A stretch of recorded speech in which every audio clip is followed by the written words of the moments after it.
کرے۔ سب سے بڑی ابدیت یہ ہے کہ جو اللہ نے آپ کو دیا آپ اس پہ پوری طرح دل کی گہرائیوں سے راضی ہو جائیں، اور جو ایسا نہیں کرتا وہ باقی جو مرضی کرتا رہے، اس کی ابدیت اللہ کے ہاں مقبول نہیں۔ جنہوں نے غلامی کی ہے وہ غلامی کے آداب کو جانتے ہیں۔ بلال بن رباح المعروف بلال حبشی کا قول مبارک بہت حسین ہے اس معاملے میں، اگر سمجھ میں آ جائے تو میرا خیال ہے ابدیت سمجھ میں آ جائے گی۔ آپ فرماتے ہیں کہ غلام کی اہلیت یہ ہے کہ اس کی نگاہ مالک کے اشارے پر ہو اور کان مالک کی آواز پر۔ تو یہ تو ابدیت کی بات ہے۔ دوسری بات ابھی امجد صاحب علم کی کر رہے تھے، اس کی بے شمار تعریفیں بیان کر رہے تھے آپ سے۔ علم کے لیے دو چیزیں آپ سمجھ لیں۔ ایک وہ جب اللہ کے رسول صلی اللہ علیہ وسلم نے فرمایا کہ آخر زمانے میں اللہ علم کو اٹھا لے گا، تو اصحاب رسول نے سوال کیا کہ یا رسول اللہ صلی اللہ علیہ وسلم کیا قرآن کو اٹھا لیا جائے گا؟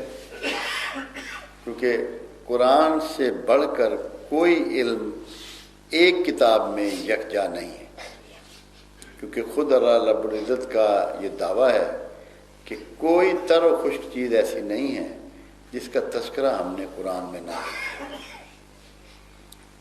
تو آپ نے علم کی تعریف میں جو فرمایا وہ میں آپ کو گوش گزار کرنا چاہتا ہوں۔ اللہ کے رسول صلی اللہ علیہ وسلم نے فرمایا ایسا نہیں ہے کہ قرآن اٹھا لیا جائے گا۔ آپ نے پہلے علم کی تعریف فرمائی۔ علم وہ ہے جو میں لایا ہوں، اس کو سمجھ کر جو اس پر عمل کرے گا وہ علم ہے۔ جو صرف اس کو سمجھتا ہے اور عمل نہیں کرتا وہ بھی عالم نہیں ہے اور وہ بھی علم نامکمل ہے۔ جو اس کو جان کر جاننے کے ساتھ ہی اس پر عمل پیرا ہوگا وہ علم ہے۔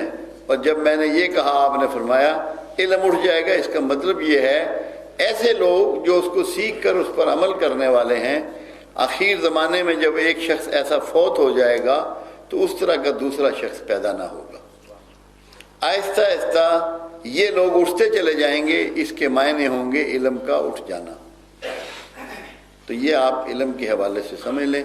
اور ایک دعا ہے میرے آقا کی علم کے ریفرنس سے، وہ بھی میں آپ کے گوش گزار کرنا چاہتا ہوں۔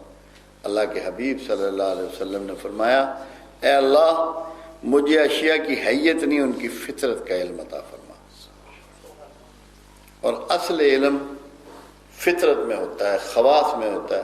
پانی کو ہم سب پہچانتے ہیں، مگر علم والے پانی کے انگریڈینٹس کو جانتے ہیں۔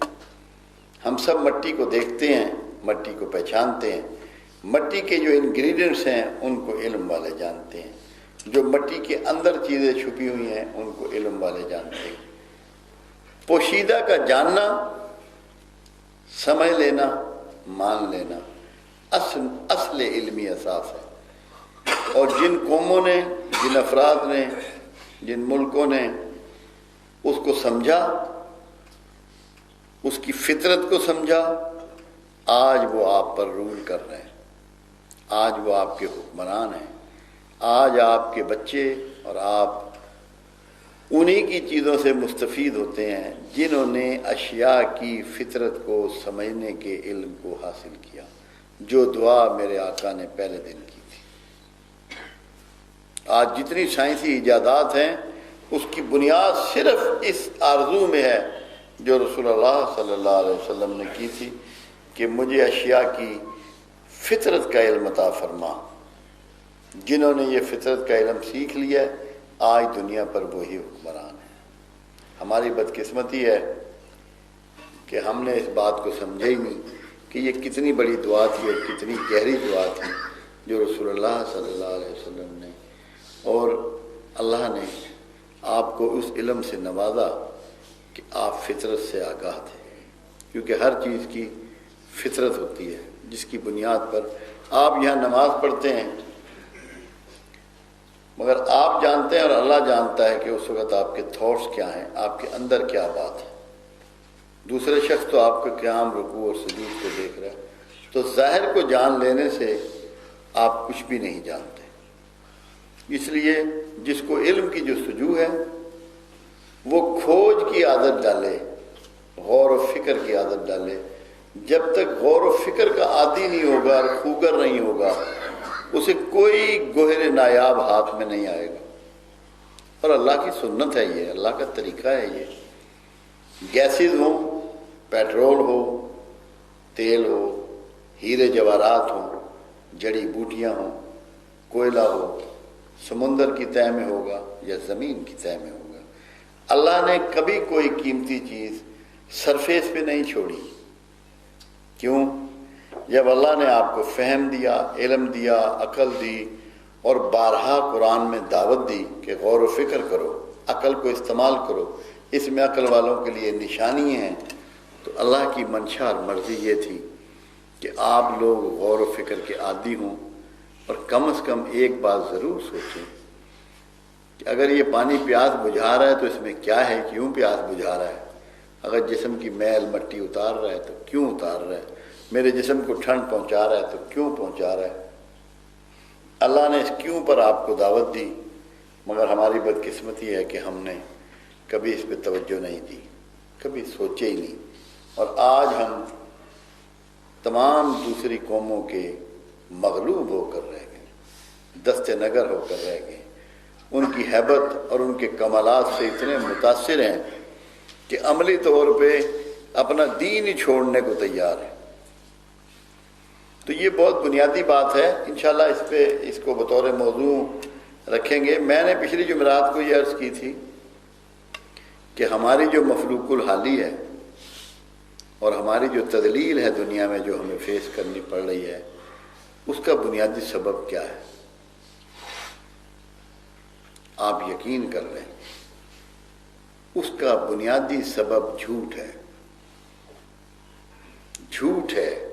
ہم جتنے لوگ ہیں اس کائنات میں وہ رشتوں میں منقسم ہیں، تقسیم شدہ ہیں۔ ہمیں تقسیم کیا اللہ نے مختلف رشتوں میں۔ ایک شخص، وہی شخص بیٹا ہے، وہی شخص بھائی ہے، وہی شخص شوہر ہے، وہی شخص خاوند ہے، وہی شخص باپ ہے، وہی شخص خریدنے والا ہے، وہی شخص بیچنے والا ہے۔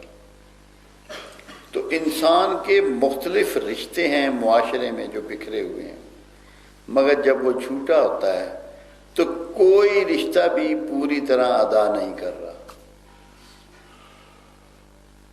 اگر آپ سچے باپ ہیں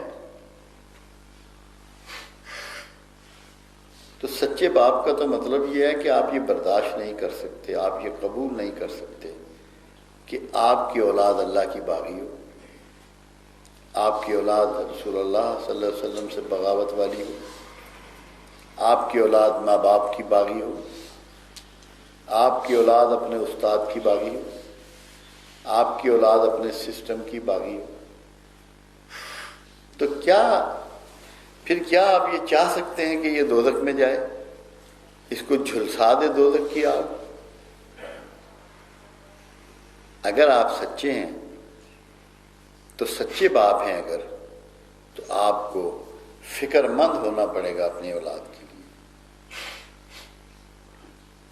کیا کبھی کسی کو فکر ہوئی اس بارے میں؟ کیا اس نے اس انداز میں جا کے اپنی اولاد کی تربیت کی؟ کیونکہ ایک بنیادی بات آپ سمجھ لیں، بنیادی چیز جو کسی معاشرے میں ہوتی ہے وہ ایک گھر ہوتا ہے، ایک یونٹ ہے وہ۔ اگر گھر بگڑ گیا معاشرہ بگڑ گیا، گھر بگڑ گیا ملک بگڑ گیا، گھر بگڑ گیا حکومت بگڑ گئی۔ تو جو سچا آدمی ہے اگر وہ سچائی کے مطابق اپنا رول بحیثیت باپ کے، بحیثیت استاد کے، بحیثیت طالب علم کے، بحیثیت بزنس مین کے، بحیثیت شوہر کے ادا کرے، تو پھر پورے معاشرے میں سچائی پھیل جاتی ہے۔